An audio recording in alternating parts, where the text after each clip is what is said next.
अस्सलामु अलैकुम वरहमतुल्लाहि वबरकातुहू। आज से हम मखारिज सीखेंगे। मखारिज, अच्छा, मखरज का तर्जमा है निकलने की जगह। तो मखारिज जो है मखरज की जमा होती है, ठीक है। तो मखारिज को कुर्रा हजरात ने 17 मखारिज पे तकसीम किया है। तो मैंने एक पिक्चर भेजी है आपको। अगर हम इसको वीडियो बनाएंगे तो भी इस पिक्चर को हम वीडियो पे लगाएंगे इंशाल्लाह, तो आप इसको देखें। मखरज नंबर 1 जो है वो है अलिफ वाओ या। ये 3 हरूफ से एक मखरज नंबर 1 बनाया है। तो वाओ और या और अलिफ जब मद्दा होंगे तब ये जो है मखरज उन पे लागू होगा, ठीक है। ये ज़हन में रहिएगा। ये तीनों हरूफ जोफ़े दहन से निकलते हैं। जोफ़े दहन कहते हैं मुंह के खाली हिस्सा से। अलिफ जब खाली होता तभी अलिफ होता है, ये याद रखिएगा। तो जब भी कभी किसी हरफ से पहले वाले जब भी किसी हरफ के ज़बर वाले हरफ के आगे अलिफ आ जाता है ना, तो वो उसको लंबा करके पढ़ते हैं तो वो होता है अलिफ। जैसे बाल बा ताल ता वगैरह। इसी तरह या मद्दा होती है जब या खुद साकिन हो, से पहले वाले लफ्ज़ के नीचे ज़ेर हो, पहले लब वाले हरफ के नीचे ज़ेर हो तो या मद्दा बन जाती है।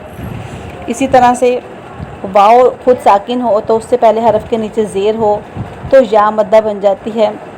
तो वो ये होते हैं हरूफ मद्दा। 3 हरूफ मद्दा हैं, अलिफ वाओ या। इनका मखरज क्या है? जोफ़े दहन। जोफ़े दहन किसे कहते हैं? मुँह के खाली हिस्सा को कहते हैं। तो यानी अलिफ वाओ या जब मद्दा होते हैं ना, तो फिर ये मुँह के खाली हिस्सा से अदा होते हैं। जैसे बा, जैसे ई, जैसे ऊ, ठीक है। तो ये बा में जो बा की आवाज़ है ना, वो बा की अपनी है, लेकिन जिसमें लंबा करने की आवाज़ आ रही है वो है अलिफ मद्दा। वो आवाज़ है अलिफ मद्दा की। ये ना समझें कि बा की आवाज़ भी अलिफ मद्दा की मुँह के खाली हिस्से से निकलती है, नहीं। उसके लंबा होने की आवाज़ जो है वो मुँह के खाली हिस्से से निकल रही है। ये जो आ वाली आवाज़ है ये मुँह के खाली हिस्से से निकल रही है, लंबे करने की आवाज़। इसी तरह ऊ की जो आवाज़ है, जो ऊ ये आवाज़ है ना, ऊ गोल मुँह करने वाली, इसमें ये जो आवाज़ है ये खाली हिस्सा से निकलेगी, ना कि हम उससे पहले जो हमज़ा या बा या ता या सा हम इसके शुरू में लगाएंगे तो उसकी आवाज़ तो ज़ाहिर अपने मखरज से निकलेगी ना, जो भी हरफ हम उससे पहले लगाएंगे।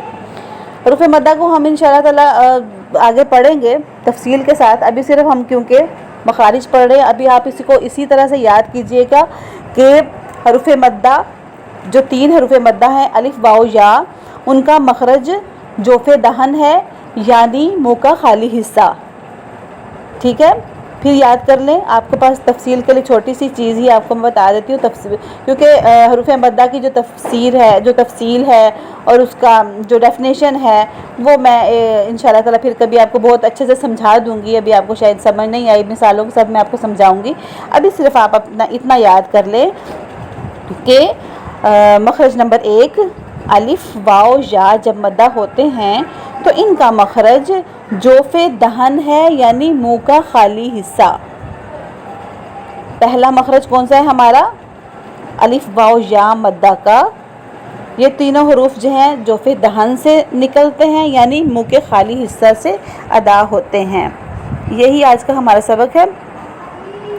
तो ये इसको आप अच्छी तरह से याद कीजिएगा। इंशाअल्लाह ताला फिर हम कल क्लास लेते हैं।